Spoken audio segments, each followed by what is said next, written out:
হয় আল্লাহ কইছে আপনারে বেশি বেশি কইরা আপনি কোন সময় আল্লাহ শুকরিয়া আদায় করেন না, তাহলে দেখবেন আস্তে আস্তে আপনার ধন সম্পদ কমে যাবে। এই লোকটা বলে আমার মালিক আমার এত কিছু দিল, এত কিছু দিল, কেমনে রে আমি আমার মালিকের শুকরিয়া আদায় না করে থাকতে পারি?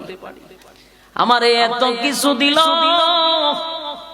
আমি ছিলাম পথের ভিখারি, আমার আল্লাহ বানাইলো কোটিপতি, আমি পারবো না, এটা অকৃতজ্ঞ হয়ে যায়। আমার ধন সম্পদ আরো বারো, অসুবিধা নেই, আমি আমার মালিকের শুকরিয়া আদায় করা ছাড়বো না।